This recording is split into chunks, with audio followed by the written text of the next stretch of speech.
오늘 투표하는 날대로 투표했어요? 안 했어요?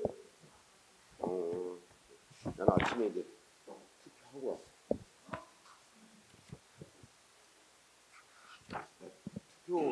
투표용지 한 장은 진짜 길더라. 정당에다 투표하는 거는 거기 정당이 40개더라고. 40개. 그거 길어. 무슨 정당이 있는지도 중간에는 몰라. 네.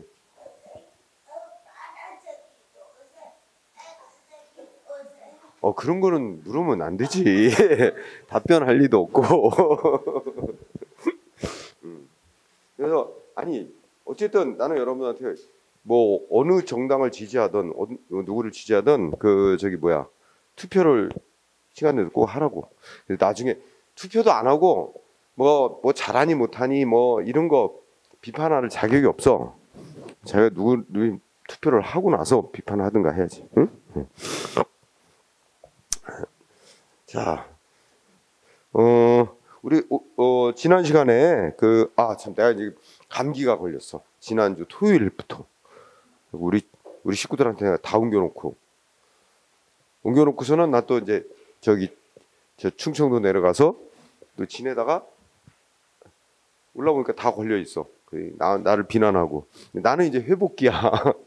회복기인데 막 말도 안 나오고 말 힘들고 막 이랬었는데 아주 어젯밤에 나는 어제 밤에 이제 집에 왔는데 그랬더니 우리 집사람 막 골골거리고 있어. 이제 막, 응? 말 대답도 안 해. 귀찮다고 다 짜증만 부리고. 내가 원죄자잖아. 내가 옮겨놨으니 이 참. 아직은 목소리가 회복되진 않았어. 근데 이제 몸은 안 아프고 지금 회복입니다. 자, 우리가 지난 시간에 이제 행정소송 공부하면서 그 소송의 당사자를 공부했어요. 그러니까 더 넓은 범위에서는 소송 요건에 관해서 얘기를 해서 소송 요건은 소송을 제기할 수 있는 자가 소송 제기에 상대방이 되는 자격 있는 자를 상대로 소송을 해야 돼. 여러 가지 소송 요건이 있는데 그 중에 소송 당사자라는 게 이제 소송 요건이야. 그래서 소송의 당사자는 누구와 누구야? 원고와 피고. 그지? 소송 제기하는 자를 원고, 상대방이 되는 자를 피고. 그래서 우리가 지난 시간에 원고에 관한 얘기를 하면서 원고에 관해서 두 가지가 있어서 누가 소송을 제기할 수 있는 원고가 될 수 있는지 법적 자격. 그지? 원고 적격에 관한 얘기를 했었고. 그지? 그래서 그게 법률상 이익이 있는 자. 우리 법이 그렇게 정해놨지? 그지? 그 다음에 원고 적격이 있더라도 실제 어떤 소송 사건을 재판해 주어서 뭔가 법적 문제가 해결될 수 있는 실익이 있어야 재판을 한단 말이야. 그걸 우리가 재판할 실익을 뭐라고 불러? 소의 이익이라고 불러. 그지? 그래서 원고 적격도 있어야 되고 소의 이익도 있어야 돼. 그지? 뭐 재판을 해줘봐야 원고가 아무것도 구제받는 이익이 없다면 재판할 필요가 없다 이거야. 그지? 소송이란 건 기본적으로 피해자의 법률상 이익을 구제해주기 위한 거거든. 그러니까 재판에도 구제될 수 없다면 그는 소송할 필요가 없다는 얘기지. 재판할 필요가. 그래서 소의 이익까지 공부를 했었고. 자, 그러면 오늘은 소송 당사자 중에 또 하나 피고에 대해서 공부하도록 합니다. 피고. 그래서 우리가 이제 가장 전형적인 예로 시장이 A라는 사람한테 영업정지를 시켰다. 응? 영업정지 처분을 내렸다. 응? 그러면 이 영업정지 처분에 대해서 승복을 못한다. A가. 그러면 A가 원고가 돼서 이걸 대상으로, 그치? 자기한테 불이익 준 조치 이걸 대상으로 제일 많이 신청하는 거. 이거 위법이 있으니까 취소 판결해달라 하고 취소송을 제기한단 말이야. 그치? 그러면 오늘 공부하는 내용은 이제 피고. 그래서 교재 449쪽이죠. 자, 피고 소송의 상대방은 누가 되는 거야? 자, 소송의 대상인 불이익 조치를 한 행정기관이라고 생각하면 돼. 시가 아니야. 응? 행위를 한 행정기관의 장을 상대로. 우리가 그 행정청이라 그래. 행정청을 복잡하게 생각하지 말고 행정기관의 장이라고 생각하면 돼. 그러면 시장. 더 크게 쓰면 어떻게 쓸 수가 없어. 그래서 요거 누가 했어? 시장이 했잖아. 그 행위를 한 시장을 상대로 하는 거야. 응? 이제 간단히 또 얘기를 하면 원래 모든 소송은 다 시장을 상대로 하는 게 아니라 시를 상대로 소송하고 그래야 되는 거거든. 시를 상대로 해. 그러니까 예를 들어 손해배상을 청구한다. 시를 상대로 소송해야 돼. 또 뭐 장관이 불이익 조치를 했다. 그러면 국가를 상대로 손해배상 청구를 하고 이렇게 해야 돼. 그게 이제 권리 의무를 갖는 자끼리 소송을 하게 돼 있는 게 대원칙이야. 근데 행정소송에 있어서 공권력 행사 조치 다투는 요 항고소송이라는 행정소송에 있어서만은 따로 예외를 둔 거야. 국민한테 불이익 조치란 그 행정기관을 상대로 싸워라. 딱 그리고 특별히 해놨기 때문에 행정청 그리고 행정기관의 장을 행정청이라고 생각해. 행정청을 상대로 소송해라. 요것만 딱 규정되는 거야. 그래서 시장이 피고가 되는 거야. 응? 그러면 이렇게 돼서 피고. 우리 법은 그래서 뭐라고 써놨나 보자. 피고 적격이라는 제목 따랐죠? 449쪽에서. 그러면 거기 세 줄 이렇게 써놨는데, 그죠?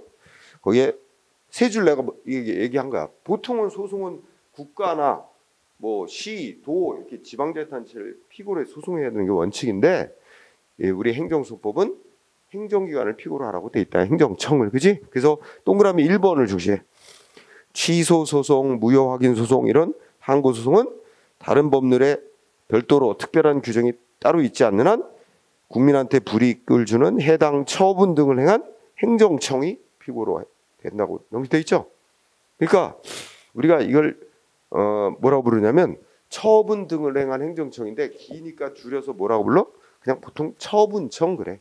처분을 한 행정기관장, 응? 처분청을 피고로 해서 소송해야 된다. 응? 근데 우리 행정소송 중에 또 무슨 소송이 있어? 이 부작위 위법 확인 소송 있지. 그 부작위라는 게 뭐야? 국민의 신청을 받고 뭔 조치를 해야 될 의무가 있는데 아무런 조치를 안 하고 있는 경우가 부작인데, 그러면 조치를 해야 될 의무가 있는 기관이 아무 조치를 안 하고 있으면 그 조치를 해야 될 의무가 있는 기관장, 응? 그거가 이제 부작위청이라고 또 그렇게 불러. 하여튼 행정위원회 장을 피고로 하는 거야. 그래서 그냥 머릿속으로는 처분청을 피고로 하는 거다. 이게 대원칙. 응? 그래서 우리 미추홀 구청장이 불이익 조치했어. 그럼 상대방은 구청장을 상대로 취소해달라 소송하는 거야. 응? 미추홀 구가 아니고, 그지? 행정기관의 장, 행정청. 그 다음에 그 밑에 판례가 되게 중요하다. 거기 첫째 줄에 뭐라고 써 있어? 그냥 읽어보자. 취소 소송은 별도로 다른 법률에 특별한 규정이 없는 한 국민한테 불이익을 주는 처분 등을 행한 행정청을 피고로 해서 하는 거다. 이렇게 선언돼 있지? 그럼 법 규정 다시 말한 거야. 응? 그러면서 둘째 줄. 여기서 말하는 소송의 피고가 되는 행정청이란 국가나 공공단체의 기관. 그지? 그 쉽게 얘기하면 행정기관이라고 생각하면 되는 거야. 행정기관으로서 국가나 공공단체의 의견을 결정하여 외부에 표시할 수 있는 권한을 가진 기관, 즉 처분 권한을 가진 기관을 말하고 이랬잖아. 여기서 여러분들이 꼭 외울 건 아니지만 이걸 상대적으로 설명하면 이제 야, 우리 행정안전부라는 정부 부처가 있지? 그러면 그거는 정부 조직이고 기관이고, 행정안전부라는 행정기관의 장은 누구야? 장은 행정안전부 장관이잖아. 행정안전부의 업무에 관한 의사 결정은 최종적으로 누가 내려? 행정안전부 장관이 내리는 거지. 그지? 그럼 그 밑에 직원들은 행정안전부에 속해 있는 무슨 차관, 국장, 과장, 그 밑에 직원들은 실제 뭐 일은 다 할 거야. 근데 최종 결재는 누가? 결정은 장관이 결정하잖아. 장관 도장 찍히는 거야, 그지? 그러면 우리가 법적으로 실질적으로 밑에서 일은 다 하고 뭐 안도 다 짜고 다 하지만 최종 결정권자는 장관이야. 그 장관을 피고로 하는 거야, 그지? 그게 행정청이란 뜻이야. 여기서 말하는 행정청은 두 가지 권한 갖고 있는 기관의 장을 말한다는 뜻이야. 두 가지 권한이 뭐 있어? 외우는 건 아니야. 두 가지 권한이 뭐야? 결정권, 그지? 의사를 결정할 수 있는 권한, 결정권이 있고, 이렇게 결정했다 하고 문서에 자기 이름 써서 국민한테 표시할 수 있는 권한이 있는 기관을 행정청이라는 거야. 응? 요거는 시험에 그냥 도움대라고 얘기를 하면 가장 넓은 말이 행정기관이야. 응? 행정기관. 그러면 행정기관이란 말이 우리나라에서 행정기관은 행위를 하는 자를 말하는 거야. 행위를 하는 자인데 행정기관을 하는 역할, 기능이라 그래. 역할을 하는 기능에 따라서 행정청 또는 행정관청 그러기도 해. 응? 그 다음에 뭐야? 의결기관, 응? 그 다음에 뭐 보조기관, 뭐 그 다음에 뭐야? 보좌기관, 뭐 집행기관 등등 이 역할에 따라서 나눠요. 주로 이제 이게 많이 사용되는 건데 참고로만 듣는 거야. 응? 배경 지식으로. 여기서 행정청부터 여기 얘네들은 다 행정기관의 종류야. 행정기관을 이렇게 나눈 거지. 그럼 얘는 뭐가 있어? 뭔가 자기 기관의 업무에 관해서 결정권이 있는 거야. 의사 결정권. 그래서 얘는 결정권도 있고 그 다음에 결정권도 있고 또 뭣도 있어?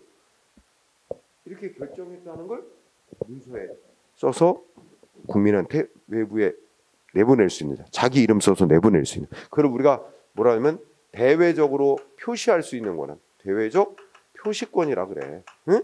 그래서 거기 지금 판례 읽은데도 그렇게 써놨잖아요. 여기서 행정청이라면 의사를 결정할 수 있는 권한과 대외적으로 표시할 수 있는 권한, 이 두 가지 권한을 갖고 있는 행정기관을 행정청이라고 부른다는 거야. 응? 그러면 또 우리 의결기관이에요. 얘는 의결기관이라고 부르는 건 결정할 권한만 있어. 결정권만 있고 결정된 사항을 국민한테 자기네가 이렇게 결정했다고 써보내 대외적으로 표시권이 없는 거야. 그래서 얘는 결정권만 있고 좀 치르면 대외적으로 대외적 표시권이 없어.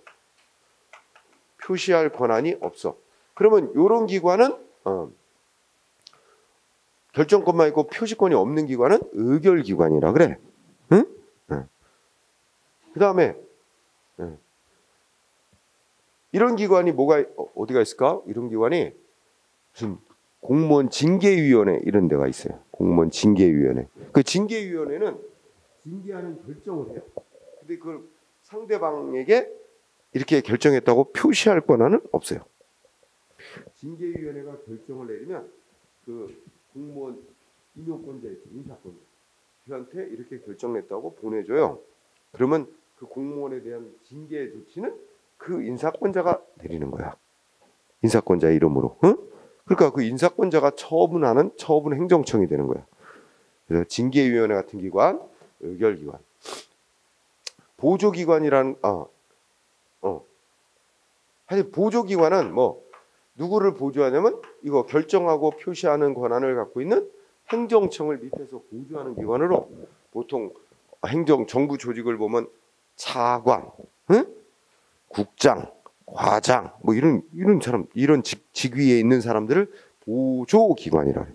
차관, 국장, 과장. 응? 행정학에서는 그걸 개선기관이라고 표현하기도 한다. 응? 얘네들은 이렇게 근데 우리가 아까 얘기해 실질적으로 그 부처의 업무는 보조기관이 다 실질적으로는 수행을 하는데, 근데 자기네 이름을 써서 상대방 국민에게 뭔가 써서 내보낼 권한은 없는 거야. 여기 보호자기관이라고 하는 게 있지. 보호자기관은 참모기관이라고 생각하면 돼. 참모기관. 응? 그럼 예를 들어서 우리 대통령 비서실 있지. 비서실장부터 뭐 비서관들 다 참모야. 참모기관. 응? 장관도 비서 있잖아. 그치? 이게 참모기관들이. 집행기관은 행정청이 최종 결정하면 결정되는 사항을 그대로 이제 현실에서 집행 역할하는 기관으로 모든 공무원이 다 집행기관에 또 속해요. 응? 자, 어쨌든 요거 알아보려고 하는 거야. 그러면 요런 걸 바탕에 깔면 요런 봐. 셋째 줄에 대외적으로 표시할 권한이 없는 기관, 응? 대외적으로 표시할 수 있는 기관이 아닌 내부 기관은 실질적인 행정기관 의사가 그 기관에 의해 결정되더라도, 그럼 예를 들면 아까 자 행정안전부의 어떤 업무인데 실질적으로는 국장이 다 결정을 했어. 장관은 뭐만 할까? 보고받고 검토하더니 그대로 해 하고서는 장관 딱 도장 찍어서 내보내는 거란 말이야. 그러면 실질적인 내부적인 결정은 국장이 했다고 할 수 있지. 그렇지만 대외적으로는 누구 이름으로 나가게 돼 있어? 장관의 이름으로 나가지. 인천시도 마찬가지야. 인천시의 경우도 인천시의 거의 모든 업무는 다 누구 이름으로 시민에게 나가? 인천시장의 이름으로 나가는 거잖아. 근데 내부적으로 보면 실제 일은 그 밑에 인천시에도 뭐 국장 다 있잖아. 과장. 그 사람들이 실제 일은 다 해. 실적으로 결정은. 응? 그리고 최종 결정만 이제 인천시장이 하잖아. 그래서 거기 아까 여기다 갖다 붙여봐. 예를 들어서 국장은 셋째 줄, 국장은 대외적으로 즉 행정 조직 밖의 국민에 대해서 대외적으로 의사를 표시할 권한이 없는 기관이야. 그치? 그런 조직 내부 기관인데 다만 실질적으로는 그 행정기관의 의사가 그 국장에 의해서 결정이 되더라도, 응? 그 국장은 뭐야? 피고가 될 수 있는 자격이 없다는 거지. 아주 간단히 말하면 국민한테 여기서도 시장이 영업정지를 A한테 나갈 때 영업정지 처분하는 문서에는 누구 이름 써서 나간 거야? 시장 이름 써서 도장 찍고 나간 거야. 응? 근데 실질적으로는 내부에서 국장, 과장이 다 결정한 거지. 영업정지 내보내는 거. 그 얘기하는 거예요. 실질적으로는 내부에서 국장, 과장이 다 영업정지 처분 내는 거 실질적으로는 다 주도하고 결정했다 하더라도 국장, 과장 이름으로 내보낼 수 있는 거 아니거든. 시장 이름으로 나가는 거야. 그 시장이 피고가 돼야 되는 거야. 소송의 최종 결정자. 응? 네. 그 얘기를 하는 거야. 그래서 요거 시험에 쓰여. 중요해. 응? 이해되세요? 네. 네. 그럼 요 판례 중요하고. 그 다음에 우리가 이제 행정청이라는 게 이제 단독 행정청이 있어. 단독. 우리 행정안전부의 행정안전부 장관, 그지? 인천시의 시장, 보통 시장, 도지사, 장관, 군수구청장 이런 사람들이 독임제 행정청이라고 그래. 그 결정권자가 한 사람 아니야. 그지? 최종 결정권자가 이런 거를 단독 행정청 또는 독임제 행정 이게 많지 우리나라에.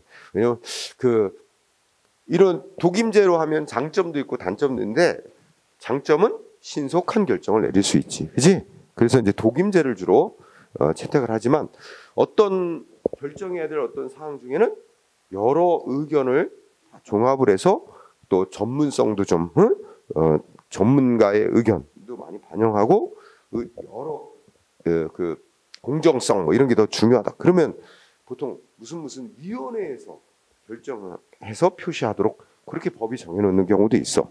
그래서 우리 공부한 것 중에 소청심사위원회라든지, 그치? 공부한 거 있었지? 소청심사위원회 같이.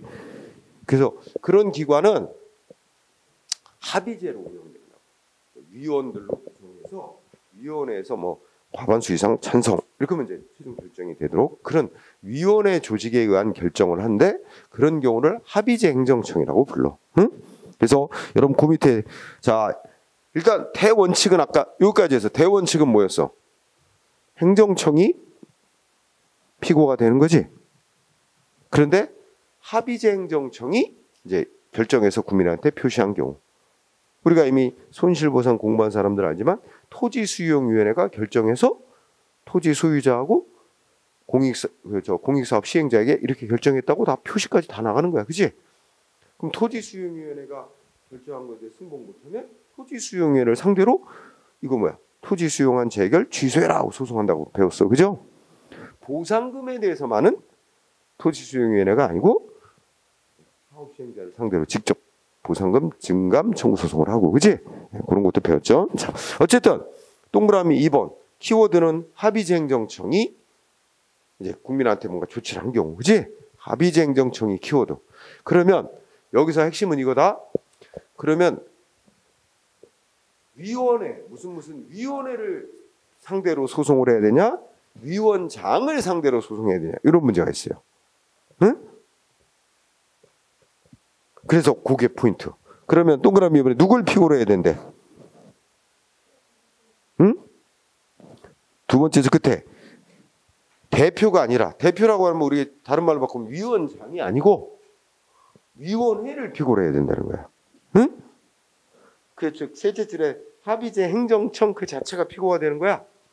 응? 그 쉬운 말로 위원장을 상대로 소송하는 게 아니라 위원회를 상대로 소송해야 돼. 그렇죠? 이게 중요. 근데 그게 원칙이라고. 그지? 대원칙.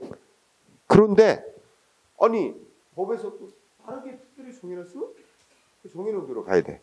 그 예가 있어. 예외가 하나 뭐 있어? 셋째 줄. 다만 중앙노동위원회가 행한 처분에 관한 소송은 누구를 상대로 소송하라고 법이 정해놨대? 노동위원회법이라는 데서 위원장을 상대로 소송하래.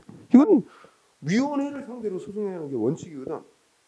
근데 이건 따로 규정이 있으니 그건 예외란 말이야. 응? 그래서 자, 두 가지 공부해야 돼. 자, 국민한테 뭔가 불이익 조치 이런 거 결정 내보낸 자가 합의제 행정청일 경우에는 소송하고자 할 때 누구를 피고로 해야 하는 게 원칙이라고?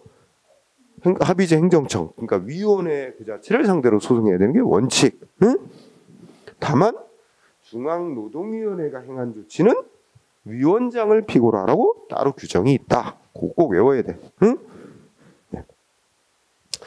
그리고 다음 페이지로 가면 판례가 하나 소개되는데, 이 판례를 읽어보면 이 소송하는 사람이 피고를 잘못 지정을 해서 소송했다고 판결 난 거야. 응? 거기 무슨 위원회 명칭이 나오지? 위원회라고 하지 않고 무슨 심의인가? 응? 두 번째 줄에 보면 저작권 심의조정위원회 이렇게 나오지? 그러니까 이 저작권 심의조정위원회, 이것도 위원회네. 저작권 심의조정위원회가 뭔가 누군가한테 이제 불이익이 되는 조치를 내보낸 거지? 근데 상대방이 누구를 상대로 소송해야 돼?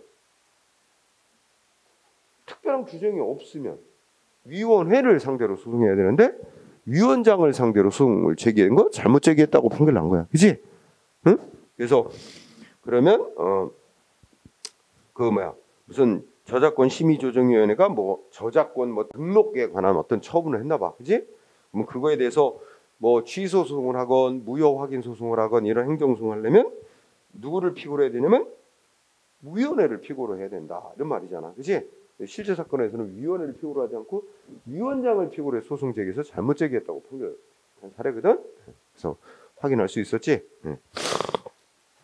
그 다음에 또 그 밑에 자, 동그라미 3번의 키워드는 이제 거기 의원 징계 의결, 의장 불신임 의결. 여기서 야, 대표적인 예로 우리 인천시의원 징계하는 결정은 누가 하냐? 시의회에서 결정해. 응? 예를 들어서 인천시에 A 모 의원이 있는데 뭐 성추행으로 문제가 됐다. 그래갖고 인천시 의원들이 모여가지고 3분의 2 이상이 찬성해서 이 시의원 의원 자격 우리 동료로서 인정할 수 없다. 의원 자격 제명하는 결정할 수 있어. 징계 종류 중에 제명이 있어. 그렇지? 그러면 시의회로부터 제명을 당한 그 A 모 의원은 승복 못해. 이러면 소송을 제기할 수 있어. 자기 징계한 조치 무효 확인해달라. 취소해달라. 어? 행정 제기할 수 있는데 누구를 상대로 소송해야 돼? 지방의회를 상대로 소송. 의장이 아니고 지방의회 의장이 아니라 의회를 상대로 소송해. 그렇지? 그래서 아니다. 첫째 줄, 그렇지? 요거 두 개 들었어. 첫째 줄, 지방의회를 상대로 소송해야 된다. 응? 그리고 가만히 거꾸로 생각해봐. 아니, 지방의회 의원 징계하는 결정? 이거 시장은 전혀 관여 안 해요. 지방의회에서 결정하고 그걸로 끝인 거야. 그러니까 그 제명당한 의원은 지방의회를 상대로 소송하는 거다. 응? 거기서 하나. 그 다음에 그 옆에 또 있어. 처분적 조례라는 말이 나오지. 하여튼 이건 뭐 지금 단계에서 길게 얘기할 수는 없는 거고, 조례, 지방자치단체가 제정한 조례도 일종의 법이거든. 법은 원칙적으로 법 그 자체는 일반 추상적인 성격을 가서 법 그 자체는 원래 소송 대상으로 할 수 없는 거야, 우리나라에서는. 근데 예외적으로 이제 소송 대상이 될 수 있는 경우가 있어. 그게 이제 처분의 성질을 갖는 조례라고 그래. 그래서 우리나라에서는 이제 그 두밀분교 배지 조례라는 게 대표적인 예였어. 응? 근데 어쨌든 처분적 조례가 소송 대상이 되는 경우, 응? 그러면 조례 만들어지는 과정을 생각해봐. 조례는 지방의회에서 의원들이 논의해서 통과. 응? 그 다음에 지방의회에서 통과됐다고 해서 바로 효력이 생기는 게 아니고, 지방의회에서 조례 통과시킨 다음에 지방의회 의장이 이렇게 통과했다. 지방자치단체장한테 공포하라고 보낸단 말이야. 응? 그러면 자치단체장이 공포를 해야 효력이 발생합니다. 응? 그런 절차를 받고. 우리 국가하고 똑같잖아. 국회에서 법률 통과시키지. 아직 효력 안 생기는 거야? 대통령한테 공포하라고 보내서 대통령이 공포해야 그 법률의 효력이 생기는 거야. 그지? 그와 똑같단 말이야. 지방으로 내려오면. 그래서 그러면 조례가 이거 무효다. 취소해달라. 그래가지고 소송을 할 수 있다고 치면 누구를 상대로 소송해야 되냐? 조례를 통과시킨 지방의회를 상대로 소송해야 되냐? 아니면 최종적으로 조례를 주민들에게 공포한 지방자치단체장을 상대로 소송해야 되냐? 이런 문제가 있는데, 우리 판례에 따르면 최종 공포한 지방자치단체장을 상대로 소송하래. 그러니까 인천광역시 같은 경우는 인천시장을 상대로 소송하래. 응? 그래서 두 가지는 나눠. 첫째 주가 하나 있고, 그 다음에 처분적 조례는 누구를 상대로 소송했냐 물어보면 어떻게 된다? 응? 지방자치단체 장. 다만 그 조례가 뭐에 관한 조례냐면 교육에 관한 조례다. 응? 교육에 관한 조례일 때는 지방의회가 통과시킨 다음에 누구한테 공포하라고 보내냐면 교육감한테 보내요. 그럼 교육감이 조례 공포 권한자지. 그러니까 교육에 관한 조례일 때는 그때는 교육감을 상대로 소송해라. 응? 교육에 관한 조례가 아닌 일반 행정작용에 관한 조례면 그거는 지자체장을 상대로 소송하고. 그렇죠? 그러면 우리 이제 이미 배운 사람들이지만 예전에 경기도 의회에서 두밀분교라고 하는 경기도 가평에 있는 두밀리, 가평군 상세급 두밀리에 있는 학생 수가 아주 줄어갖고 몇 명 안 남았어. 그 두밀분교라는 초등학교를 폐교시키는 그 조례를 만든 거야. 그래서 그 학생과 학부모들이 그 학교 폐교시키는 이 조례에 대해서 무효로 판결하다고 소송을 하는데, 그 누구를 상대로 소송해? 조례인데 교육에 관한 조례잖아. 경기도에서 만든 조례야. 교육에 관한 조례니까 경기도 교육감을 상대로 소송을 해야 한다라고 판결한 거야. 응? 네, 그런 사례. 그래서 2번 중요하고, 이거 다 하나하나 중요해. 그 다음에 4번 중요해. 4번. 자, 4번은 그게 위임이라는 단어야. 위임, 위탁인데 그냥 위임으로만 공부해도 돼. 위임, 위탁. 자, 위임, 위탁하면 누구를 상대로 소송해야 되는데, 국민은 수임청 또는 수탁청, 그지? 수임청은 권한을 받은 기관이지, 그지? 자, 그래서 요거를 이해하려면 이제 위임에 대해서 좀 조금 알아두면 좋겠어. 권한을 위임한다는 건 원래 법에 의해서 권한을 부여받은 자가 있고, 그 원래 법에 의해서 권한을 부여받은 자가 자기 권한 중에 일부를 하급기관에다 이렇게 넘겨주는 거야. 그게 위임이야. 응? 그러니까 예를 들어서 여기 시장의 권한이 이만큼 있는데 이 중에 요 원래 법에 의해서 시장의 권한인데 요 중에 일부 시장의 권한 중에 일부를 시장이 어떻게 돼? 야, 구청장 이거 네 권한으로 가져. 원래 구청장 권한이 이만큼 있었는데 요거 내려보내 주는 거야. 구청장 너 가지라고. 네가 네 거로 해. 이게 권한을 이전해 주는 거야. 그러니까 이제 시장의 권한이었던 걸 포기한 거라고 말해야지. 포기했다고 하면 좀 그렇지만 하여튼 구청장 네가 네 권한으로 해 하고 넘겨주는 거야. 응? 그러면 이제 마치 뭐가 된 거야 이제 구청장의 권한이 돼버린 거야 이제. 응? 그러면 요 업무에 대해서는 어떻게 할까? 요 업무에 대해서는 자 뭐 이렇게 영업 정지를 하건 뭐 무슨 업무를 하고 여기 누구 이름 써? 시장 이름 써서 나갈까? 구청장 이름 써서 나가야 될까? 응? 누구 권한이 됐다 그랬어 이제? 구청장 권한이 된 거잖아. 원래는 시장의 권한이었는데 법에 의해서 시장 권한을 줬는데 시장이 그거를 구청장한테 넘긴 거야. 그래서 구청장 권한이 돼. 구청장은 원래부터 자기 권한인 것처럼 그렇게 하면 되는 거야. 그래서 구청장이 업무 처리하고 여기다 구청장. 그러면 우리가 부를 때 얘는 권한을 위임하는 자야. 그지? 시장은 자기가 갖고 있던 권한을 위임하는 기관이라서 위임행정청, 위임청이라 그런단 말이야. 줄여서 얘는 구청장은 받았잖아. 받을 숫자를 써서 구청장은 수임청이라고 부르는 거야. 응? 그럼 수임청이 자기의 이름으로 자기 권한이니까 자기 권한 원래 자기 권한처럼 행사하는 거야. 그래서 구청장 이름 달고 나가. 그지? 그런데 이 조치를 받고 상대방이 이거 승복 못해, 이거 위법이야, 소송하려고 그러는 거야. 그지? 그럼 누굴 상대로 소송해야 돼? 그래, 구청장. 얘가 수임청이잖아. 응? 그러니까 피고는 이 수임청을 상대로 소송해라. 그죠? 그게 4번 얘기예요. 응? 자, 그 다음에 5번은 거의 잘 안 나올 거 넘어가고.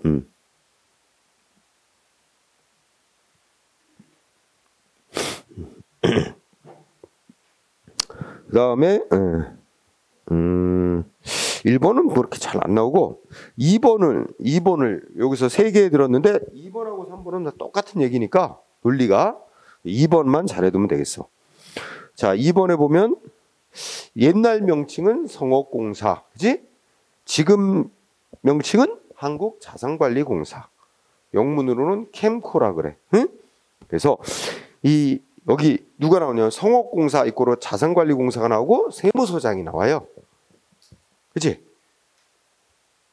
두 개의 기관을 잘 봐. 그러면 여기 문제 이 판결문의 핵심은 누구를 상대로 소송해야 되냐? 피고 누가 소송의 상대가 돼야 되느냐, 이게 포인트거든. 근데 그 안에 보면 자, 원래 누군가가 세금을 안 내는 거야. 세금을 부과받고도 안 내. 그러면 세금 부과 누가 해 원래? 세무서장이. 여기 보니까 세무서장이 세금 부과.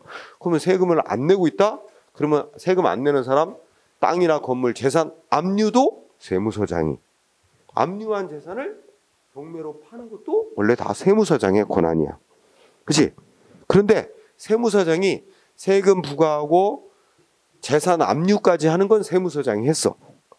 하고 압류한 재산을 경매로 파는 거, 여기 공매라고 표현하고 있어.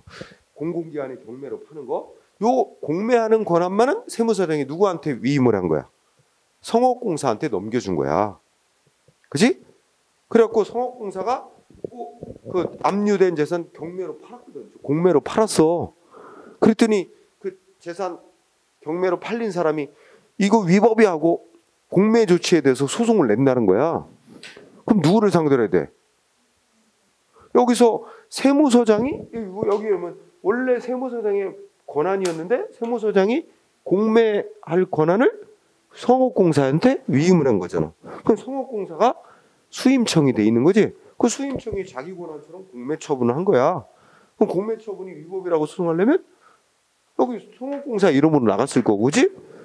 그리고 소송의 피고도 성업공사가 돼야 되는 거다. 근데 이 사람 소송하는 사람이 세무서장을 상대로 소송을 했으니까 잘못 제기했다 이런 얘기지. 그렇지?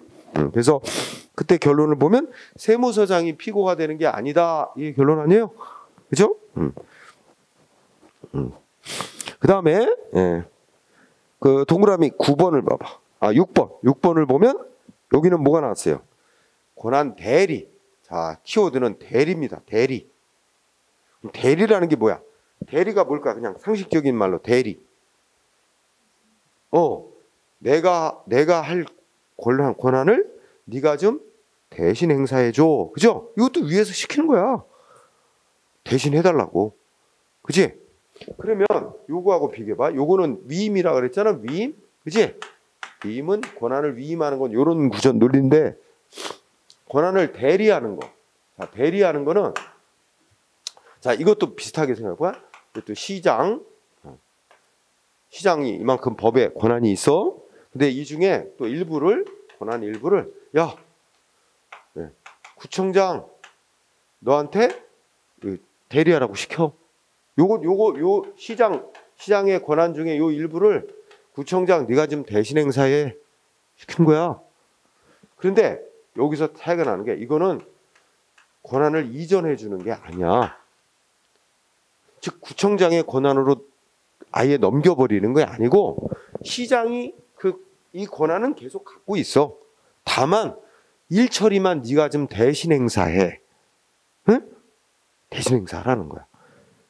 근데 이거 그러면 권한 이전 안 한 게 아니니까 누구의 권한이야? 법적으로는 시장의 권한. 다만 구청장은 대신하는 것만, 대신할 수 있는 권한만 부여받은 거고, 자기 권한은 아닌 거잖아, 구청장. 그지? 그러면 구청장은 이 대신하라고 시킴을 받았으니까 구청장이 이 업무를 처리한단 말이야. 대신 처리해야 되지. 그럼 처리하면서 어떻게 하게 돼 있냐면, 이거 시장의 권한인데 내가 대신 행사했다. 이거 써야 돼. 그리고 여기다 뭐라고 쓰냐면, 원래 시장이니까 시장의 권한을 대리했다.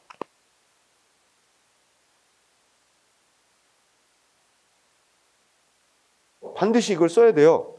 원래 시장의 권한인데 구청장 내가 대리했다. 이렇게 써놔야 돼. 이게 정상적으로 하는 거야. 응? 위임한 거하고 다르지. 권한 행사하는 방식이. 그지?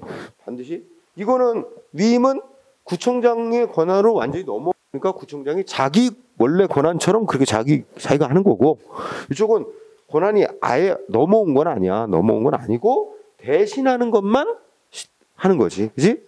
대신했다는 걸 밝히고 누구의 권한인데, 그지? 이렇게 쓰고 나가는 거야. 그래서 이렇게 됐고, 이렇게 했는데, 이런 조치를, 이게 만약 영업정지 조치였다면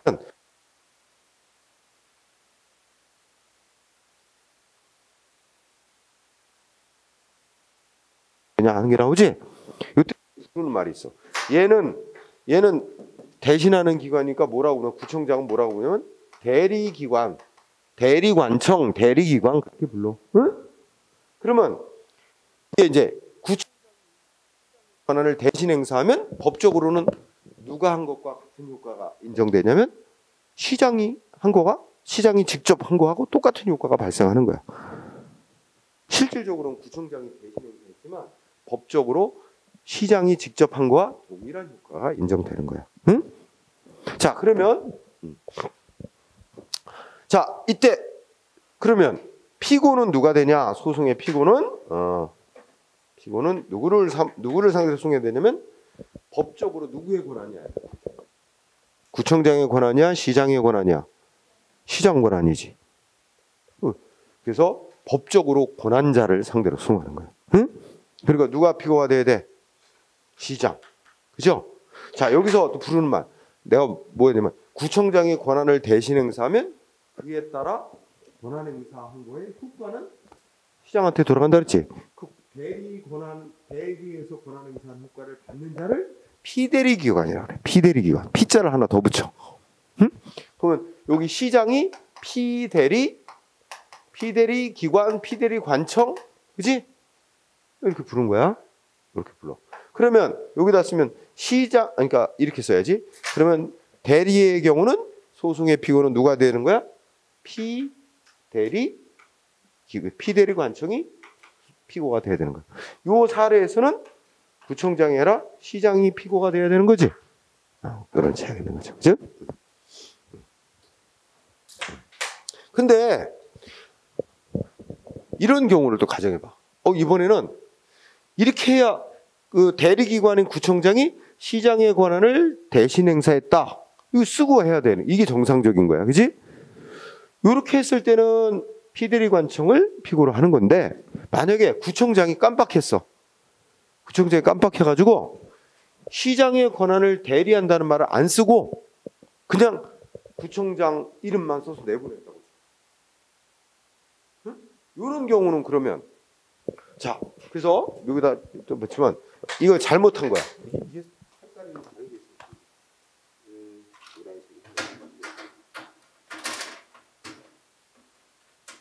있어. 잘못해서 요거를 어떻게 처리했냐면 요거를 안 쓴 거야. 시장의 권한을 대리한다는 말을 안 쓰고 그냥 구청장 내가 했다 이렇게만 내보낸 거야. 이거 잘못한 거지. 이렇게 하면 이 조치 무효로 봐요. 법원의 판결에 의하면 이건 무효다. 이렇게 했는데 어쨌든 잘못 나갔어. 구청장 이름만 달고. 그래서 상대방이 소송하려고 그래. 응? 그러면 이때는 누구를 소송 대상으로 상대방을 삼아야 되나 하는 문제가 있는데, 원래는 이게 시장의 권한이, 법적 권한은 시장, 권한자 시장, 그 시장을 상대로 소송해야 되는데, 사실 일반 국민들의 입장에서, 응? 이게 원래 시장의 권한인지 구청장의 권한인지 잘 몰라. 내부 사정을 알 수가 없잖아. 그래서 야, 국민들 입장 생각하자. 복잡하게 하지 말고, 야, 평소에 지 이름 쓴 애 얘를 상대로 소송하라고 하자. 그래서 정상적으로 했으면 여기 딱 나와 있거든. 이게 법의 권한이랑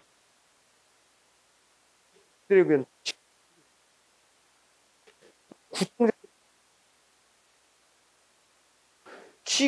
마치 지 원래 권한처럼 구청장 지 이름만 달고 하면 국민의 입장에서는 문서에 쓰네 얘를 상대로 소송하도록 하자. 그래서 이때는 구청장을 상대로 소송하도록 합니다. 응? 대리기관을 상대로 이름 안 쓴 경우, 그렇죠? 이건 예외적인 거야, 그지? 이랬을 때는 대리기관을 상대로 소송하도록 하자. 이렇게 두 가지 공부하면 돼. 그래서 거기 동그라미 6번에 첫째 줄 뭐라고 했어? 권한을 대리한 경우는 정상적으로 이렇게 쓰고 했으면 원칙적으로 누구를 상대로 소송해야 되는 거야? 피대리관청, 그지? 다만 첫째 끝에 대리기관이 자기가 누구의 권한을 대리한다 이걸 안 쓰고 했어, 그지? 안 밝히고 했단 말이야. 안 쓰고 한 경우는 지 명이라는 거 지 이름만 달고 한 거야. 이런 경우는 국민의 입장을 고려해서 그 명의자가 이름 쓴 애 걔를 상대로 소송하면 된다라는 게 판례야. 응? 그렇죠? 그래서 그 밑에 우리 판결문 읽어보면 어떻게 돼? 응?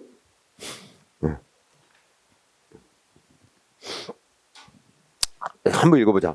항고소송은 특별한 규정이 없는 한 원칙이 뭐야? 소송의 대상인 행정처분을 외부적으로 행한 행정청을 피고로 해야 되는 것이고, 이렇게 말하고, 다만 자 이거 대리기관이 대리관계를 표시하고, 그러면 이거 이 정상적으로 이렇게 한 거예요. 누구의 권한이라는 걸 표시하고, 누구의 권한인데 대리한다는 걸 표시하고 한 경우는 그 법적 권한자인 피대리관청을 피고로 하면 되는 거지만, 이게 이제 한 문장이 나와 있고,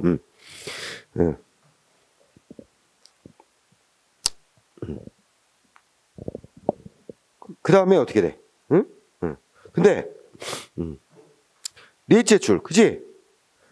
대리권을 대리할 수 있는 권한을 수여받은 데 불과하여 그 대리기관 자기 이름으로는 이게 문서에 내보낼 수 없는데, 그렇게 대리간다는 걸 표시 안 한 채 지 이름만 달고, 즉 다음 페이지 올라가면 대리관계를 밝힘이 없이 대리 권한을 대신 행사하는 걸 밝히지 않고 지 이름만 달고 한 경우는 그때는 어떻게 돼? 응? 당의 행정청이라는 게 이게 그 명의자, 이름 쓴 그 행정청을 피고로 해야 한다. 이게 판례지, 그지? 응. 자, 그렇게 정리하면 돼. 요거 정리됐죠? 그 다음에 하나 더 있어. 여기 오른쪽에 가면 내부임 나오지. 뭐가 있어? 동그라미 7번. 권한 내부임한 경우, 그지? 응? 내부임이라는 것도 공부해야 돼. 내부임은 뭐냐면, 자, 내부임. 내부임은, 요 말 잡아. 이게, 여기 위임자가 붙었잖아? 내부임? 근데 이쪽에 위임하고는 아무 상관이 없어. 이름이 그렇게 붙여진 거야. 자, 내부임은 뭐냐면, 똑같이 그림을 그려보자. 여기, 시장. 자, 시장이 자기 권한을 어떻게 돼? 자기 권한의 일부를 어떻게 해요? 이건 좀 지우고 자기 권한의 일부를 똑같이 쓸까? 구청장한테 보통 내부임은 자기네 조직 내부에서 하니까 밑에 국장한테 시켰어. 응? 그 국장도 자기 업무 권한이 있을 거 아니야? 근데 국장한테 야 시장이 야 요 업무 좀 국장 네가 좀 처리해. 응? 그러면서 이거 국장 네 권한으로 해 하고 이전해 주는 거다? 아니다. 이전해 주는 건 아니야. 여전히 법적으로는 시장의 권한으로 해놓고 대리하고 비슷하지? 이전하는 게 아니니까 위임하고는 다른 거야. 오히려 대리하고 비슷해. 이전은 권한은 넘겨주지 이 권한 자체는 넘겨주지 않으면서 시장인 나의 권한인데 이것 좀 네가 좀 대신 처리해. 똑같아 대리하고. 그런데 대리하고 다른 점이 있어. 뭐가 되면 여기는 시장이 구청장한테 야 내가 너한테 대리하라고 시켰다는 거 밝히고 해. 이거야. 외부에 밝히고 해. 그래서 원래 이렇게 시장의 권한을 대리했다는 거 밝히고 하는 거예요. 근데 이거는 야 밝히지 마. 외부에는 밝히지 말고 우리 내부에서 우리끼리 알고 하는 거야. 시장 나의 권한인데 야 이거 네가 국장이 대신 처리하는 걸로 해. 그리고 외부에는 모르는 채 모르게끔. 응? 그게 내부임이야. 그래서 국장은 시장이 이거 대신 처리하라고 그랬거든. 그러니까 업무를 해. 업무 처리하고 여기다가는 누가 했다고 이름 써? 시장 이름 써서 내보는 거야. 시장 이름 쓰고 도장 찍어서. 시장. 응? 그러면 외부에서 볼 때는 이거 실제 누가 처리한 거야? 국장이. 그치? 근데 문서상으로는 그런 사정을 알 도리 없지? 문서상으로는 시장이 직접 한 것처럼 받는 거 아니야? 그러면 이때 국민 입장 생각해야 될 거냐? 국민 입장에서 이게 실제 시장이 한 건지 국장이 한 건지 알 수는 없어요. 문서 외부에 나타난 거 보고 판단할 수밖에 없잖아. 그래서 이 경우는 이제 누구를 상대로 이게 위법이다 해서 이조치를 받은 상대가 공인이 소송하려고 하면 뭐 어떻게 돼? 누구를 상대로 소송해? 피고? 응? 예. 시장을 상대로 소송해. 근데 여기는 딱히 뭐 부를 말이 없어갖고 여기를 뭐라고도 부르냐면 여기 시장 이 원래 상급 기관을 위임청이라고 부르기도 하고 원행정청이라고 부르기도 해. 응? 원행정청. 그리고 얘는 이제 내부 위임받은 기관. 응? 그러니까 수임기관.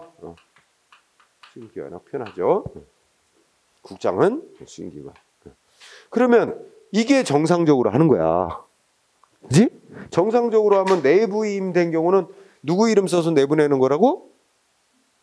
원행정청 내지는 위임청 이름으로 내보내는 거야. 그지? 그럼 얘가 피고가 되는 거지. 응? 시장. 말하는 위임청 또는 다른 말로 표현하면 원행정청이 피고가 되는 거야. 그런데 이 경우도 또 예외적인 경우가 있어. 어떤 경우가 있을 수 있어? 아니 지금 시장이 국장한테 야, 내 업무 좀 네가 좀 대신 처리해. 대신에 내보낼 때는 내가 한 것처럼 응? 그렇게 내보내야 돼. 이거잖아. 네가 한 거 하면 안 돼. 이거잖아. 그지? 근데 국장이 또 깜빡했어. 깜빡해가지고 여기다가 지 이름 달고 나가버린 거야. 시장 이름 달고 나가야 되는데 국장 지 이름만 달고 내보냈어. 그런 경우는 어떻게 된다? 역시 국민의 입장을 생각하는 거야. 국민의 입장에서 내 행정부의 내부의 속사정 다 알 도리가 없잖아. 그러니까 그때는 문서에 쓴 애를 걔를 상대로 소송해라. 이때는 국장을 피고로 한다 이거야. 응? 그렇지? 이걸 명의자라 그러잖아. 지 이름 쓴 애. 응? 응. 그래서 그 내부임도 자 읽어봐. 내부임의 경우 두 가지는 하지. 첫째 줄에 있는 게 원칙대로 하는 거지. 위임기관의 이름으로 하는 거. 그지? 위임기관 또는 원행정청의 이름으로 내보내는 게 정상적이고, 이럴 때는 법적 권한자는 위임기관 원행정청이니까 원행정청을 상대로 소송하면 되는 건데, 만약에 두 번째 줄 내부 위임받은 하급기관이 자기 이름만 써서 내보낸 거야. 그지? 그럴 때는 국민의 입장을 고려해서 명의자인 내부 위임받은 기관을 상대로 소송해라 하는 게 판례입니다. 여기다. 응? 예. 자, 그래서 그 밑에 이제 판례가 둘이 들어있는데, 자, 1번을 보니까 어떻게 되지? 그 세 줄을 밑줄 안 친 데가 내부임을 설명하는 거야. 내부임은. 그지? 상급기관이 자기 권한 중에 일부를 하급기관에게 대신하라고 시키는데, 법적으로 대리 이거 떳떳이 밝히고 하라고 권한 주는 건 아니고, 사실상 대신하라고 시키기만 할 뿐 내보내는 건 내 이름으로 내보내야 하는 거라는 뜻이야. 응? 그런 내부임의 경우에는 어떻게 한대? 응? 여기도 수임관청이란 말 썼네, 그지? 이거 하급기관이지. 수임관청은 위임받은 바에 따라 누구의 이름으로 권한을 행사해야 되는 거 원래 위임관청의 이름으로 권한 행사하는 것이다, 그지? 그래서 위임관청의 이름으로 권한 행사했다면 위임관청이 피고가 돼야 되는 거다, 그지? 하지만 어떻게 돼? 2번 내부임이나 대리 두 가지를 같이 묶어 말했어요. 여기 이거 같이 봐봐. 아까 공부했던 거. 자, 대리의 경우는 누구의 권한을 대신한다고 밝히고 해야 되는 게 원칙이고, 내부임의 경우는 위임관청의 이름만 써서 내보내야 되는 게 원칙인데, 이렇게 안 하고 다 잘못했어. 대리인데 누구의 권한을 안 밝히고 구청장 이름으로만 내보냈다든지, 하급기관, 그 다음에 여기도 잘못해가지고 국장 이름만 써서 내보냈다, 이런 경우는 권한을 잘못 행사한 거야. 그죠? 자, 그래서 이렇게 자기 이름으로 내보낼 권한이 없는 기관이 자기 이름으로 내보냈을 때는 국민의 편리를 고려해서 그 문서에 지 이름 쓴 기관을 피고로 하면 된다는 뜻입니다. 응? 그래서 공부해야 돼요. 그러니까 우리가 원칙론으로 이제 처분한 행정청을 피고로 하는 거다라는 원칙하에 이런 것들이 이제 약간씩 예외로 있는 거지, 그렇지? 그 다음에 동그라미 8번, 8번을 볼까요? 8번을 보면 이거는 뭐 우리 행정심판법 할 때도 나왔었어. 거기는 두째 줄에 승계한 행정청, 이게 이제 키워드지? 응? 승계한 행정청이 피고가 되는 거다. 응?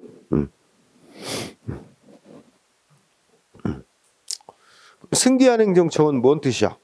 우리 전에도 행정심판 할 수 있는데, 인천시장의 권한이었는데 인천시장이 홍길동한테 영업정지 내렸어, 그지?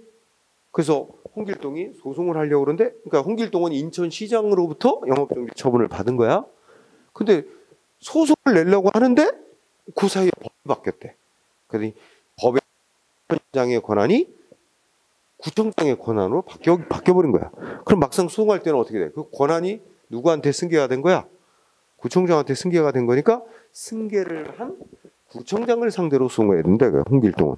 그러니까 원래 받기는 인천시장으로부터 영업정지 처분을 받았지만 법 바뀌어서 구청장의 권한으로 바뀌어버렸다면 구청장을 상대로 소송을 해야 된다는 뜻이에요. 그죠?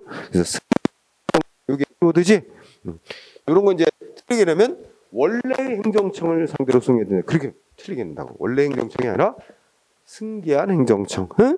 네, 그렇게 알아두고요. 그 밑에 판례. 또 이것도 중요. 그 밑에 판례.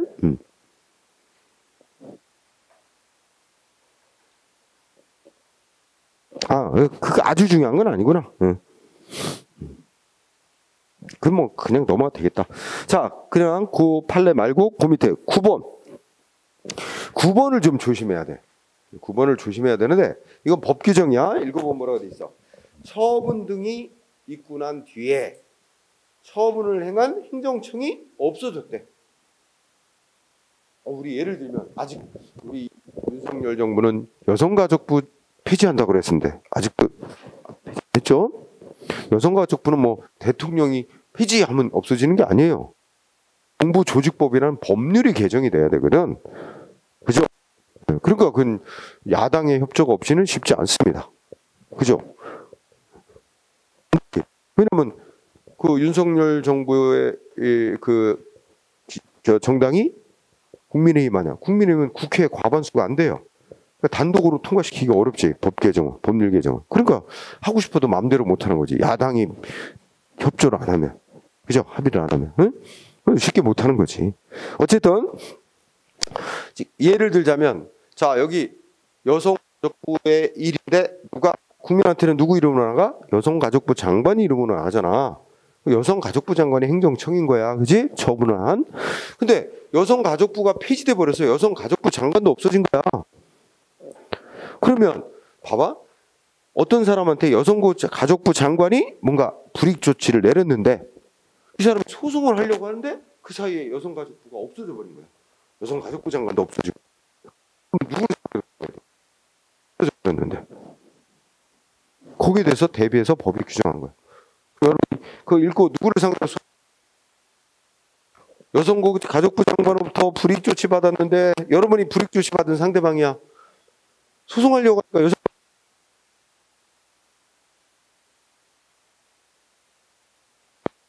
법이 누구 상대로 소송하래? 두 번째 주제. 그 사무가 귀속되는 국가나 공공단체를 피고로 해서 소송하래. 그러면 여성가족부 장관이 나한테 행한 조치, 응? 그 조치가 다른 부처에 이제 넘어갈 수 있잖아.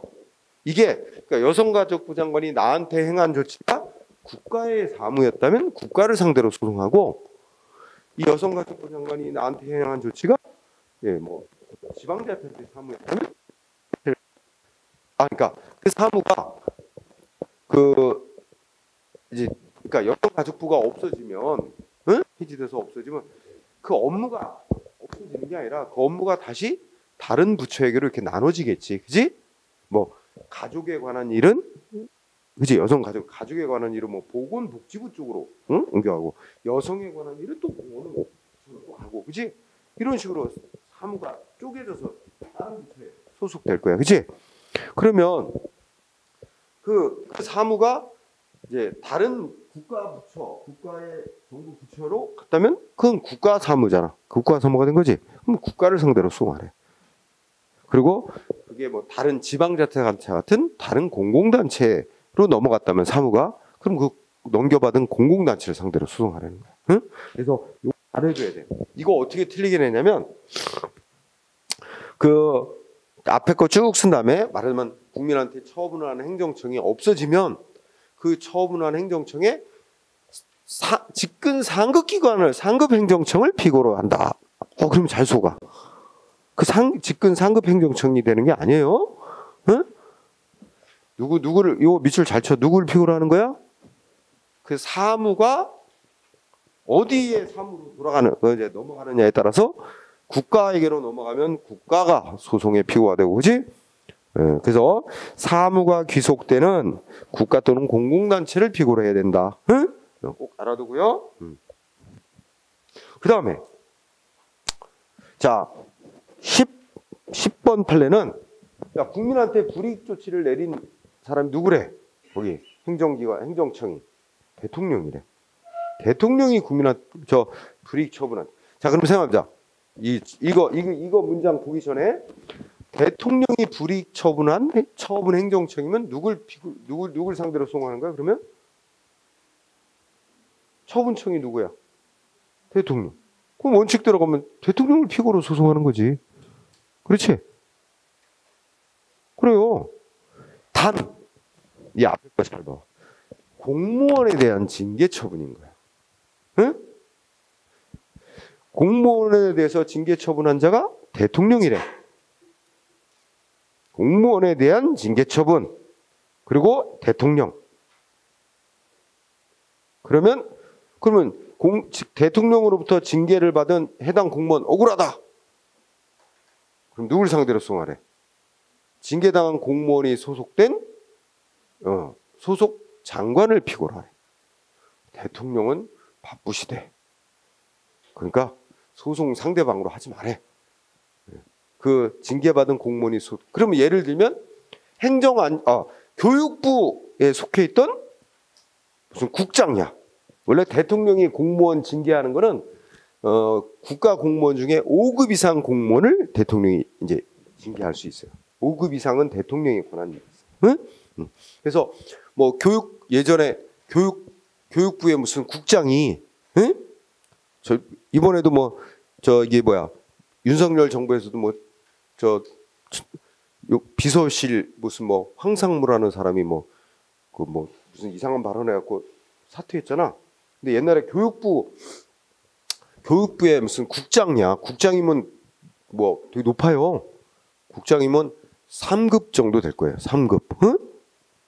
3급 정도 되는 공무원일 거야. 2급이나 3급. 근데 저녁 때 기자들하고 식사하고 한잔 하면서 국민을 개돼지라 그랬어. 응? 그래갖고 그게 보도가 돼가지고 징계받았어요. 징계해서 해임됐어요. 해임. 잘렸어요. 근데 억울하다고 소송 냈어. 근데 해임은 너무 과도한 징계였고 다시 복직이 됐어. 약한 징계로 충분하다는 거야. 그 정도로. 응? 그런데 어쨌든 그러면 교육부 국장 대통령이 인사권자야. 대통령이 징계 처분 내렸어. 그러면 그 사람은 누굴 상대로 소송했어?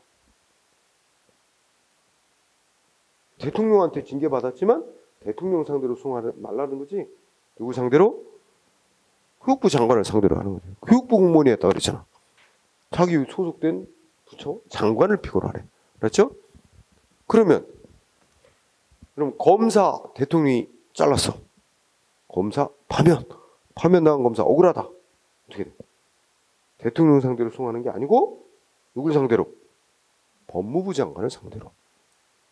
검사는 법무부에 소속된 공무원이야. 그리고 법무부 장관을 상대로 하는 거지. 그치? 그래서 자 여기서 또 잘못하는 거야. 시험 문제 어떤 식으로 많이 나오냐. 대통령이 공무원에 대해 징계 처분한 거에 대한 소송은 법무부 장관을 피고로 한다. 맞아? 그럼 싹 다 법무부 장관이 피고가 된단 말이냐? 아니지. 징계받은 공무원이 소속된 장관이지. 부서의 장관. 응? 그러니까 법무부 소속의 공무원은 법무부 장관을 피고로 하고 교육부 소속의 공무원은 교육부 장관을 피고로 하고 이렇게 하는 거지. 응. 근데 그걸 법무부 몽땅 뭐라고 법무부 소속 소속 장관이란 그 자리에 법무부 장관이라고 싹 바꿔놓고 틀리게 만들어. 응?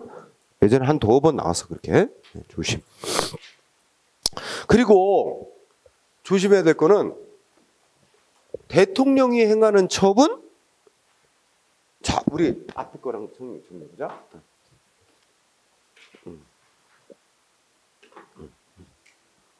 자, 대통령이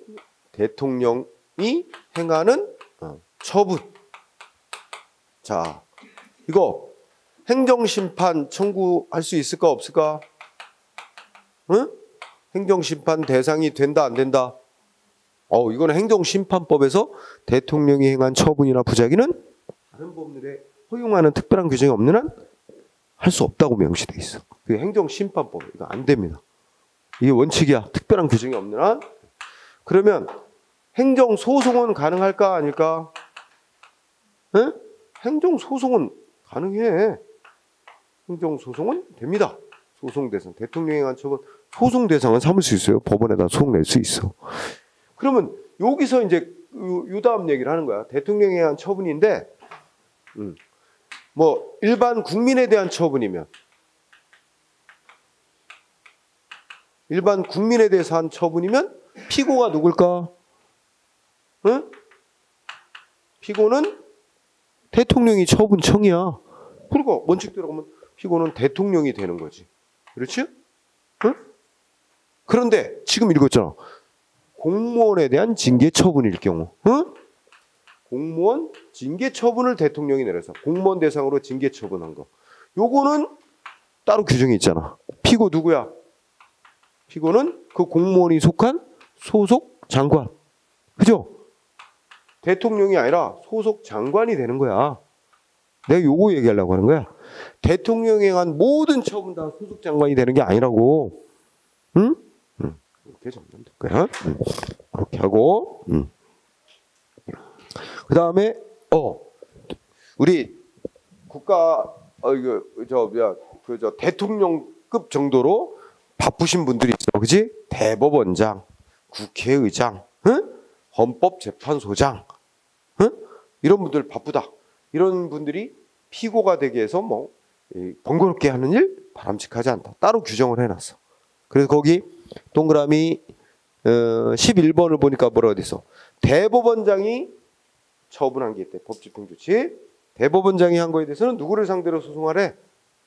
법원 행정처장을 상대로 소송해라. 따로 규정을 해놨어. 그와 똑같은 이치로 두 번째, 헌법재판소장이 한 조치에 대해서는 헌재 사무처장을 상대로 소송해라. 또 따로 규정이 있어. 그치? 그 다음에 국회의장이 한 조치는 뭐야? 국회 사무총장을 상대로 소송해라. 응? 그치? 자, 대법원장, 헌법재판소장, 국회의장. 그치? 이렇게 세. 그리고 아까 대통령이 한 거와 유사하게 이거 번거롭게 하나하나의 개별 소송 사건에 얽매이게 하는 거 바람직하지 않다는 취지로, 그죠? 그 밑에 행정 업무를 총괄하는 자를다가 이제 소송을 맡아서 수행하도록 그렇게 정해놨다 생각하면 되죠. 그 다음에 동그라미 12번. 자, 여기는 첫째 줄 처분을 행한 처분청과 통지한 자가 다를 때, 응? 이게 문제 상황이죠.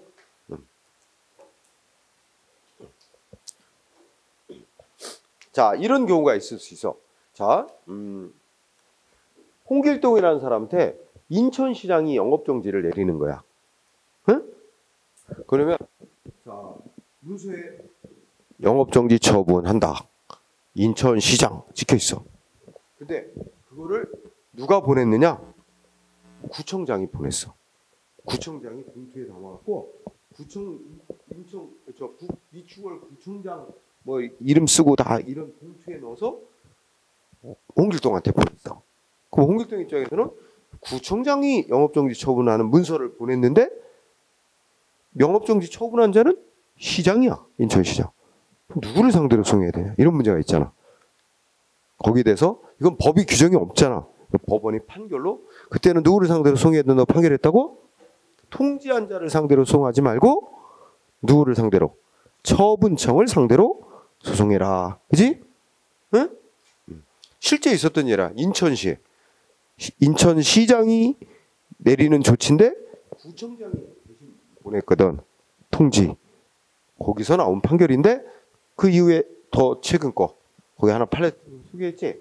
거기 보면 훈장 수유했다가 취소하는 걸 서운 취소라 그래? 서운 취소는 누가 하는 거냐면 대통령이 하는 거야. 그러면 처분청이 누구야? 대통령. 근데 누가 보냈어? 유족에게 누가 보내줬대? 통지는 누가 해줬대? 국가보훈처장. 지금은 이제 국가보훈부 장관이 되겠지만 이 당시에는 처장이었어. 그지?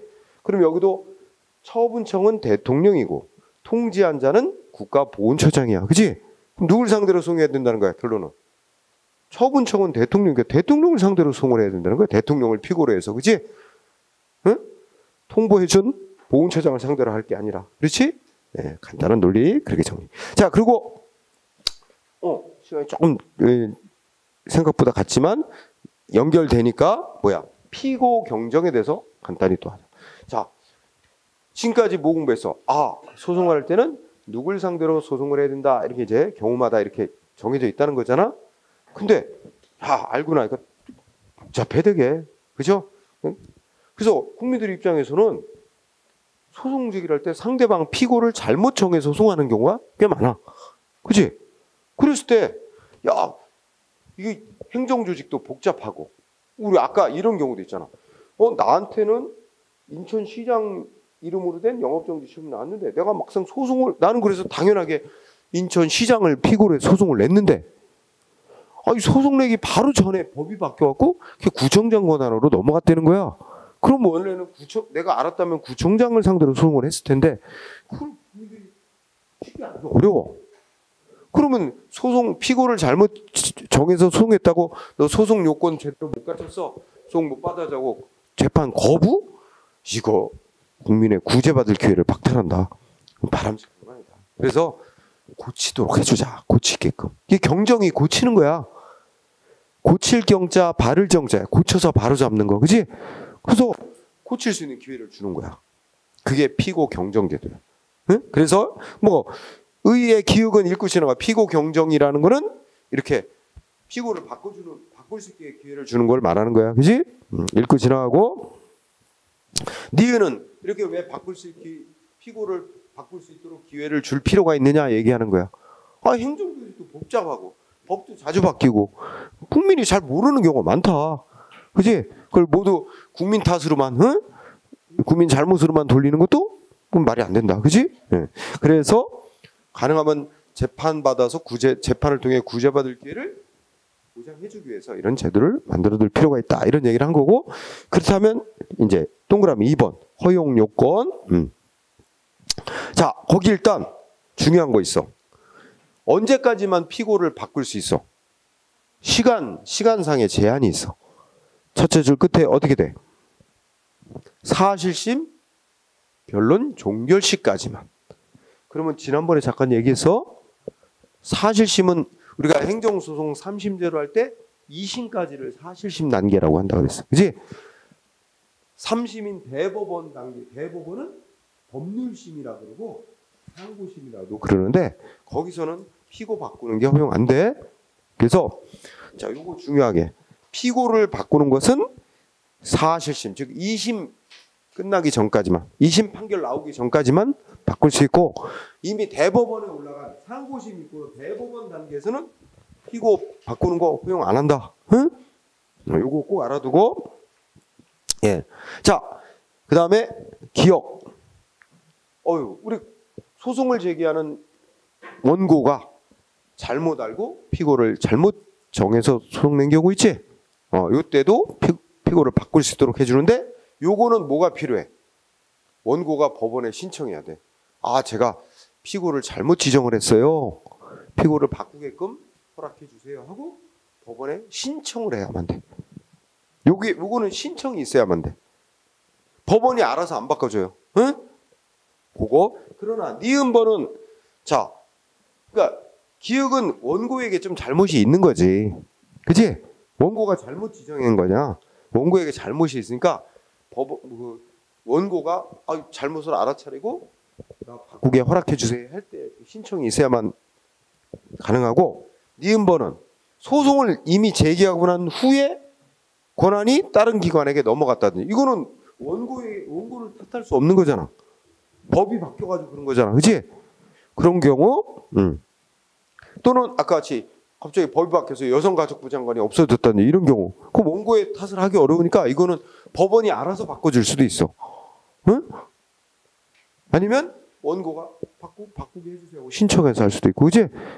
그러면 요거 잘 기억해야 돼. 기억과 니은의 차이가 있지?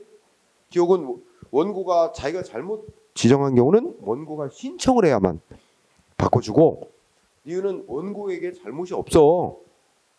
그러니까 신청에 의해서 바꿔주지만 신청 없어도 법원이 직권으로 바꿔줄 수 있게 돼 있단 말이야, 그지? 그런 차이가 있다는 거. 그 다음에 디귿번은 소송 종류, 소의 변경이라 해서 소송 종류를 바꾸는 경우가 있어요. 예를 들면, 아직 여러분들이 다는 안 했지만, 그 행정소송이라도 공권력 행사 다투는 소송을 우리가 항고소송이라고 부른다 그러지? 항고소송은 지금 공부하고 있는데 누구를 상대로 소송하는 거야? 행정청을 상대로 소송하라고 되어 있는 거지? 그런데 행정소송 종류 중에 당사자 소송이라는 소송이 있지? 그거는 이제 공권력 행사를 다투는 게 아닌 소송인데, 당사자 소송은 국가를 상대로 소송하든가 지방자치단체를 상대로 소송하게 돼 있어요. 그 피고가 다른 거야. 그러니까 예를 들어서 이거 어떤 공권력 행사 취소해달라고 항고송을 제기했다가 나 이거 말고 당사자 소송이란 소송으로 바꿀래 하고 소송 종류를 바꿀 수 있어. 법원에 신청을 해서. 그럼 바꾸는 게 허용될 때는 피고가 바뀌어야 돼, 따라서. 그럴 때도 피고를 변경하는 게 허용된다는 소송 종류 바꿀 때. 뭐 이거는 디귿은 별 크게 논점은 아니까 기역 니은에다 초점을 두고 본다. 그지? 그 다음에 오른쪽에 가봐. 네, 첫 시간에 마지막에 피고 바꾸면 어떤 효과가 있을까? 피고 경쟁의 효과. 읽어보자. 피고를 바꾸면 자 읽어보자. 법원은 피고 바꾸는 건 이제 신청을 받든 아까 법원이 알아서 하든 경정 바꾸는 결정을 법원이 내리고 이렇게 바꾸는 거 허용했다라고 법원이 통보해 주게 돼 있다는 거야. 그지? 뭐 이건 당연한 거고 이때 두 번째 줄이 중요해. 그러면 바뀐 피고에 대해서 소송 제기를 언제부터 한 거로 본다? 이전의 피고에 대해서 소송 제기했던 시점부터 변경된 피고에 대해서 소송 제기한 거로 간주하는 거야. 그래서 여기 포인트는 두 번째 줄에 처음에 소를 제기한 때, 응? 그때부터 어떻게 돼? 변경된 피고를 상대로 소송한 거와 똑같이 인정해 주는 거야. 그러니까 처음에 피고를 상대로 소송했을 때부터 변경된 피고에 대한 소송이 제기된 거로 보고 그대로 이어서 재판을 진행하는 거지. 응? 그래서 여기 처음에 소를 제기한 때 이걸 여러분들이 출제자라면 어떻게 틀리게 만들겠어? 수험생들 헷갈리게. 그렇지. 법원이 변경 결정을 내린 때부터 이렇게 바꾼다니까. 법원이 변경 결정을 내린 때부터가 아니고 처음에 소송 제기했을 때부터. 응? 그러니까 법원이 나중에 변경 결정을 내렸지만 소급해서 그지? 그렇게 변경된 효과를 인정해 준다는 거야. 그지? 그게 포인트. 그리고 그 밑에 판례는 뭔 뜻이냐면 특별하게 중요하다고 신경 쓰지 말되 자 원고가 잘 모르고 있어. 피고를 잘못 지정했다는 걸 잘 모르고 있어. 아니면은 아까 법이 바뀌었는데 뭐 이런 거라든지 그러니까 법원이 직권으로 바꿔줄 수 있는데 아까 그러니까 법은 아까 원고가 피고를 잘못 지정한 경우는 원고가 신청을 해야만 피고를 바꿔주게 돼 있지. 근데 원고가 모르고 있어. 자기가 피고를 잘못 지정했는지. 그러면 신청할 생각도 못 할 거 아니야? 피고 바꾸겠다고. 그러면 법원이 야 소송 요건 못 가져서 재판 거부. 이것 좀 너무하다. 응? 그러니까 가능한 재판받을 기회를 보장하고자 원고한테 이거 피고를 이거 제대로 지정한 거 맞습니까? 다시 한번 잘 살펴보세요. 응? 뭐 이렇게 해서 알려주고 피고를 바꾸도록 유도를 해서 변경하도록 유도를 해서 가능한 재판을 하도록 해라는 뜻이야. 그런 기회를 안 주고 법원이 원고가 피고를 잘못 지정하는데 몰라서 신청 안 한다는 이유로 야 재판 거절 이거 하지 말라는 거야. 읽어봐. 원고가 피고를 잘못 지정했다면 법원은 어떻게 해야 돼? 응? 성명권이라는 게 성명을 그대로 보면 해석을 명확히 하는 거예요. 법원이 뭔가 불분명한 거 이런 거를 좀 명확히 해석을 할 수 있는 권한이 있는데 그런 걸 성명권이라는 권한 행사에서 원고로 하여금 피고 잘못 지정한 것 같은데요. 다시 한번 알아보시고 신청하세요. 이렇게 유도를 해서 그죠? 그래서 피고를 바꾸게끔 그죠? 그렇게 유도를 해서 재판을 받을 기회를 보장해 줘야지 그런 걸 안 한 채 야 요건 못 갖춰서 하고 바로 재판 거부한 거 각하시킨 거 이건 잘못된 재판이다 하는 판결이죠. 그죠? 그렇게 생각하면 될 거예요. 자, 첫 시간이 넘어가서 여기까지 일단 끊읍시다. 여기까지 끊고 쉬었다가 이제 피고까지 했으니까 나머지 건 별건 없고 자